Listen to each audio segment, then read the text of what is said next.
Good afternoon. This hearing is called to order. Since the dawn of time, man has often looked up into the night sky and wondered, what's out there? Are we alone? In 300 BC, the Greek philosopher Epicurus assumed that, quote, other worlds with plants and other living things, some of them similar and some of them different than ours, must exist. The basic question of wondering what lies out there is one that has driven civilizations to risk life and limb to explore not only this planet, but to venture out into the solar system. In 1977, NASA began an effort to try to better answer this question by launching Voyager 1 and Voyager 2, which were originally intended to primarily explore Jupiter and Saturn. Each spacecraft carries a small American flag and a golden record packed with pictures and sounds that are intended to be mementos of our home planet. 40 years after they were launched, Voyager 1 has reached interstellar space, and Voyager 2 is in the outermost layer of the heliosphere, where the solar wind is slowed by the pressure of interstellar gas. As each spacecraft continues on its voyage and transmits scientific information back to Earth, we are left to wonder if the great Steve Martin may still be proven right. That one day we will receive a forward response from intelligent life somewhere in the universe who receive the golden record and simply request, send more Chuck Berry. The search for life isn't just a question of casual interest. It is an integral part of NASA's core mission. In the NASA Transition Authorization Act of 2017, which was signed into law by President Trump, this committee authored and added a short phrase to NASA's mission. Quote, the search for life's origin, evolution, distribution, and future in the universe. The Atlantic has described the addition of that short but momentous phrase as, quote, a visionary one, setting the stage for a far-reaching effort that could have as profound an impact on the 21st century as the Apollo program had on the 20th. Since the enactment of the NASA Transition Authorization Act of 2017, we have even more reason to be encouraged that we're on the right path.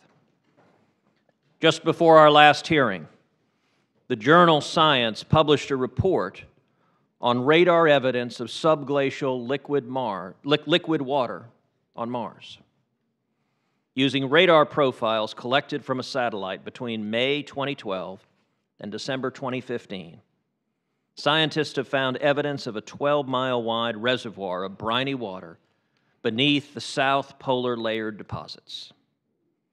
And just 1 month prior to the announcement of this discovery, NASA reported that the Curiosity rover had found new evidence preserved in rocks on Mars, suggesting that the planet could have supported ancient life. We're making progress as we search for life's origin, evolution, distribution, and future in the universe. As we look to draft a new NASA Authorization Act, hopefully this year, it is imperative that we not only continue to make progress answering this question, but that we also equip NASA with the capabilities that it needs to support science missions and priorities that will lead to discoveries across our solar system. This is a momentous time to be involved in space exploration, and I look forward to the testimony of our esteemed witnesses. Now recognize Senator Markey, the ranking member, for his opening remarks. Thank you, Senator Nelson. You talk about the danger of being fried in space. Just yesterday I was mentioning to my staff the old TV ads, this is your brain on drugs, this is your brain with a side of bacon, and they were too young to have any idea what I was talking about. I'm pleased to welcome each of the witnesses here today. I We will start with Dr. Thomas Zurbuchen, who is the Associate Administrator for NASA's Science Mission Directorate. Previously, Dr. Zurbuchen was a professor of space science and aerospace engineering at the University of Michigan in Ann Arbor. Dr. Zurbuchen's experience includes research in solar and heliospheric physics, experimental space research, space systems, and innovation and entrepreneurship. He's been involved in several NASA science missions, including the Ulysses space probe, the Messenger spacecraft to Mercury, and the Advanced Composition Explorer. Dr. Zurbuchen received his PhD in physics from the University of Bern in Switzerland. Our next witness is Dr. Ellen Stoffen, who is the director of the Smithsonian National Air and Space Museum. I think it may indeed be a federal law that every visitor, and particularly every child who comes to Washington, must go to the Smithsonian's Air and Space Museum. Dr. Stoffen is the 7th person to lead the museum since Apollo 11 astronaut Michael Collins oversaw its founding in 1976, and is the first woman appointed to the position. Dr. Stoffen previously served as NASA's chief scientist for 3 years, from 2013 to 2016. In that role, she guided the development of a long-range plan to send humans to Mars, worked on strategies to expand commercial activity in Earth orbit, and supported NASA's science programs in heliophysics, earth science, planetary science, and astrophysics. Prior to that, Dr. Stoffen served as the chief scientist for the New Millennial Program at the Jet Propulsion Laboratory in California. Dr. Stoffen received her PhD in geological sciences from Brown University. Dr. David Spergel is the Charles A. Young Professor of Astronomy and Professor of Astrophysical Sciences at Princeton University, my alma mater. For over 2 decades, Dr. Spergel has worked on the interpretation and analysis of microwave background data to better understand the basic properties of the universe. Dr. Spergel is the co-chair of the science team for the Wide Field Infrared Survey Telescope, more commonly known as WFIRST. He has been involved in many aspects of the mission and has contributed countless hours of work to creating a telescope that will ultimately let humanity see further into the universe than ever before. Dr. Spergel received his PhD in astronomy from Harvard University. And finally, Dr. Sarah Seeger, who is a professor of physics and planetary science at the Massachusetts Institute of Technology. A native of Toronto, Dr. Seeger's research has made unprecedented discoveries and has gone leaps and bounds to expand humanity's knowledge in the field of astronomy. Dr. Seeger's research has introduced many new ideas for the study of exoplanets. In fact, she was part of a team that helped discover the first detection of light emitted from an exoplanet. Additionally, she has conducted swaths of research focusing on theoretical models of atmospheres and interiors of all kinds of exoplanets. Dr. Seeger received her PhD in astronomy from Harvard University, and I would note, with all these PhDs, I think the senators sitting here are all badly undereducated. And with that, we will have our first witness, Dr. Zurbuchen. Thank you very much, and thank you to each of the witnesses. Let's start out with a question to all 4 of you, which is, why should we be engaged in the search for life? Why does it matter? And why should that be a priority for our space mission? I believe it's one of the big questions of all of humanity. This is how great nations make a mark. It's by what they do for their citizens, but also how they move history forward. This will be one of those questions, if answered, that will be remembered forever, because it will be a leap in not only understanding more about nature, but a leap in understanding ourselves at a level we've never had in the past. You know, since Thomas gave kind of the underlying philosophical answer, which I 100% agree with, I would probably like to focus on, you know, when we try to do things that are really hard, like we did at the time of Apollo, When you push yourself to answer the really tough questions, that's when you really push technology forward. And I would argue when you push technology forward, you push your society forward, you push the economy forward. So trying to answer these big questions, building big telescopes, sending humans to Mars, these are an investment in the future of our country, and I think that is critically important. Let me just add another element which I see as a professor and working with students, which is this is a question that I think engages everyone. This is a question that kids in elementary school, when you go talk to them, ask about, and certainly something that college students are engaged with. And by asking this question, we draw people into science and help bring in this next generation who will be part of our STEM education community. And so I think this is another one of the side benefits. You know, many of us do this because we want to know the answer. But we have these benefits that come from exploring these questions. I'll add on to that, and then I have a second one. So most senior engineers today, either in civilian space science or in national defense and national security, they were inspired by the moon landings. And today, the equivalent of that is the search for life. And that public search, and when we do discover it, will inspire that next generation to go into technology. Secondly, just for the record, it takes a ton of pure science research to come up with anything practical, things you could never invent if you set out to find something practical. Like a relevant example is GPS. We all rely on it. But it didn't come because someone said, hey, I need a navigation system for my car.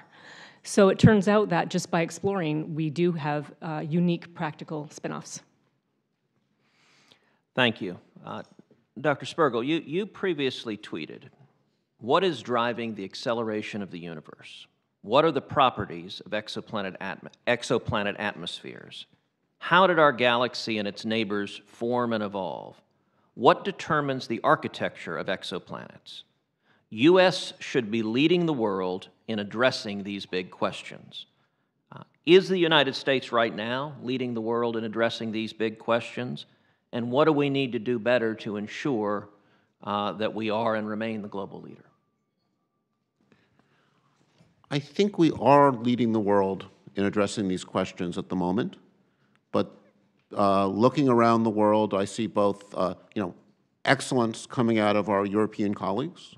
The European Space Agency is launching a number of space science missions that are pushing the edge forward. Their Gaia mission is giving us new insight into galactic dynamics. They've certainly are at the cutting edge in areas like astrometry. They're often partnered with us in many of the projects. And looking east, I have been very impressed by the investments that the Chinese are making in space science. They were really not even significant players 10 years ago. Looking to where they might be a decade from now, if we stop investing, they will be the leaders. I'll just add on to that about China. We used to say that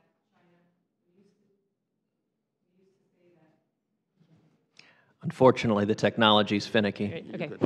Okay, so we used to say that China can copy perfectly but not innovate, and now that might be changing, and they're pouring a ton of money into everything, ranging from like solar panel technology to nuclear power to space.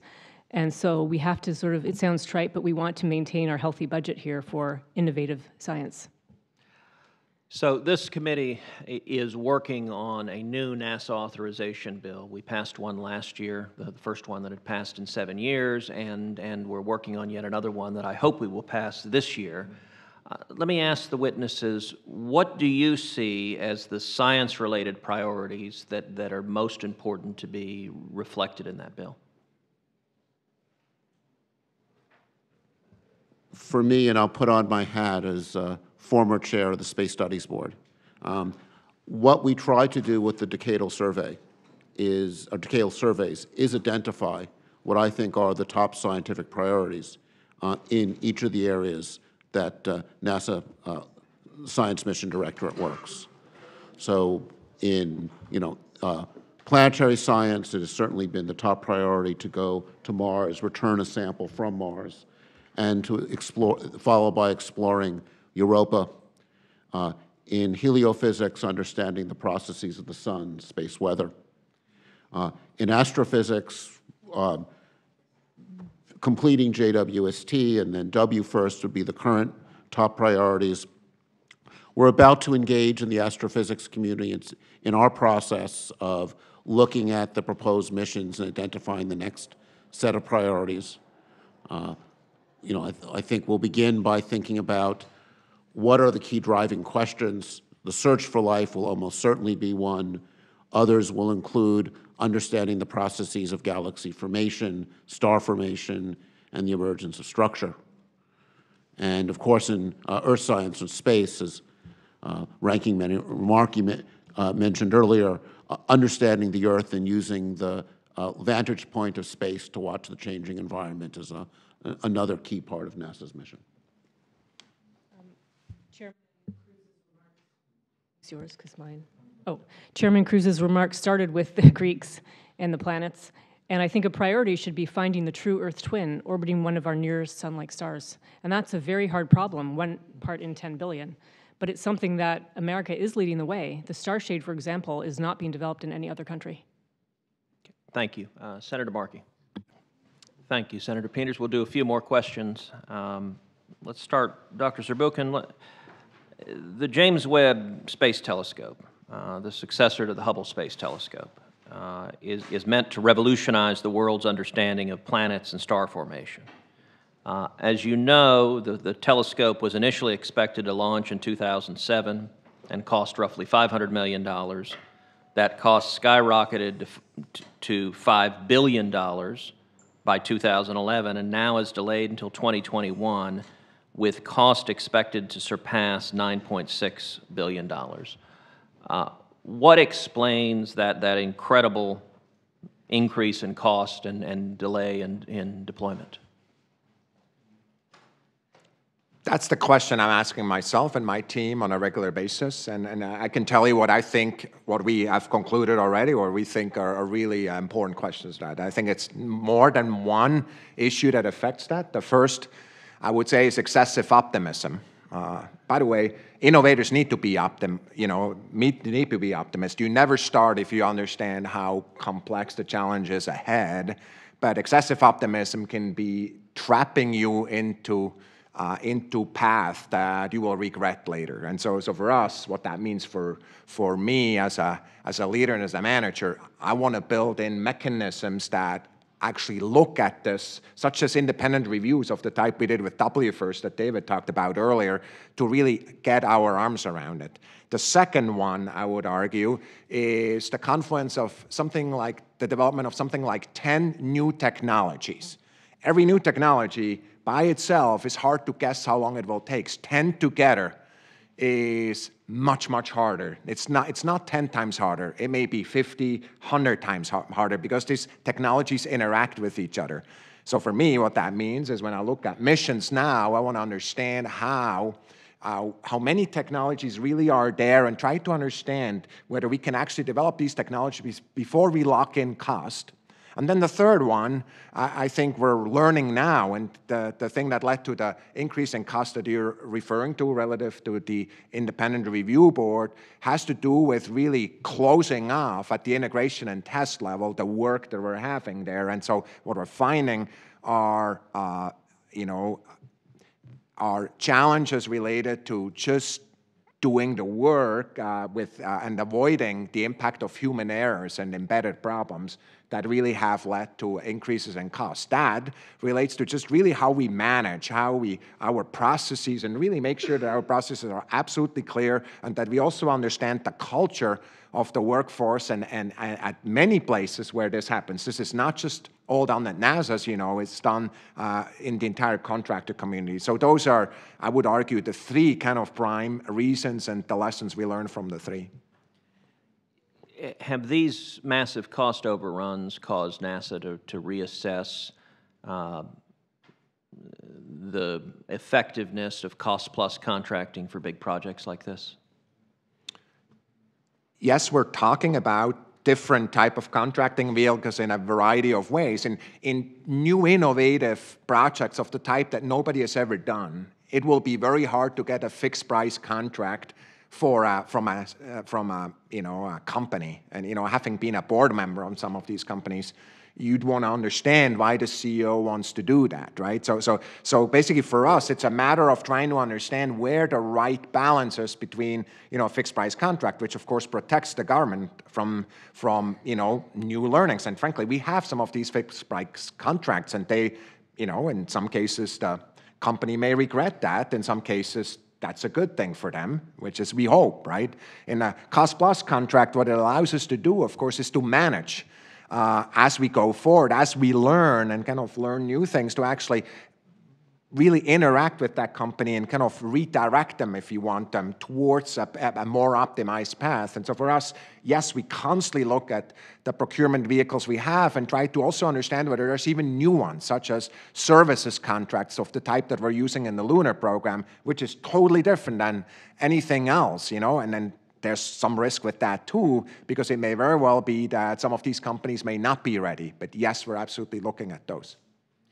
Let me shift, Dr. Zurbuchen, to a different topic, which is that your written testimony states that NASA maintains a vigorous planetary defense program, which includes the Near-Earth Object Observations Project. As you know, earlier this year, on April 15th, an asteroid named Asteroid 2018 GE3 that is estimated to be at least 150 feet in diameter was spotted about 119,500 miles from Earth, a distance closer than the Moon is from Earth. What do you see as the greatest challenges that our nation faces as it pertains to planetary defense from asteroids, and what step do we need to be taking so that we don't have to rely on sending Bruce Willis to space to save humanity? I like that movie. Me too. What we have done in the 2019 budget proposal is we proposed that we create an integrated program that actually takes advantage of all data sources, including from tests and other kind of spacecraft that are out there, to go look for these bodies. We want to integrate that and basically get a real inventory of what's out there that's a threat of 140 meters and above. Now, there are certain parts of these data where we're always going to be weaker if we're observing from Earth. And what the strategic plans have done is actually proposed that we need to go away from Earth, because frankly, you can't observe things coming out of the sun. It's because it's bright, right? And so you can't see these bodies. And so for us to get that inventory, we probably will have to have an asset that we currently don't have, that is away from the Earth and can look back. Once we have an inventory of this, I think the next will focus on really mitigating these threats. I mean, it's understanding all the threats and mitigating the threats, and depending on the size, the mitigation tools are different. We have one mission, the DART mission, that we're currently working on, which is one type of mitigation, an impact. So we basically ram a spacecraft into a body like this to give it a bump that in a target would bring it out of a collision zone, so to say. So it's those two challenges we're focusing on and propose to focus on in this integrated program. Okay, and last question. In addition to NASA's incredible leadership on space exploration and science, we've also seen tremendous cooperation and collaboration with the private sector. Can and should NASA be doing more to utilize commercial partners and utilize private capital as it pertains to the agency's science priorities? Why don't I start with that answer? And we are continually assessing this, and kind of the way we're doing it, frankly, is to run experiments. For example, we're close to finishing off a commercial data buy from constellations of small spacecraft. That would provide a new way of getting data into the Earth science community in ways that we don't even build the spacecraft, that some companies may be better, cheaper at building some of these spacecraft, not all data, but some data, then we may be able to do. The services contracts is, of the type that we're using with Lunar, and there's several others. Hosting payloads on commercial spacecraft, we have 3 that are currently in our program. So each one, we're running a variety of experiments like that to really see what's there, and continually, our commitment is to continually do that, to really make sure that we can offload things that the private sector can do to the private sector. It's not our intent ever to compete with the private sector. Our intent is to grow that sector and benefit from positive partnerships to really offload things that are possible there, so we can focus on the bleeding edge of the type that, Dr. Seeger and others have talked about. I'll just add to that and say, SpaceX, and he may be talking about Planet Labs, like the seed of innovation is in private commercial industry because they can afford to take risks that NASA cannot. So it's definitely the way forward. I think the ecosystem of potential partners has gotten much bigger. It's not just the aerospace companies, but there's areas like robotics. 20 years ago, I suspect that NASA represented a significant fraction of all work in robotics. Today, it's a tiny fraction, with enormous amounts money going to things like self-driving cars and, of course, things in factories. And I think there's an opportunity for NASA, I know they're doing their best to take advantage of this, to partner not only with the Boeings and the SpaceXs, but many small companies that are growing in sectors like robotics, computer science, machine learning, and so on.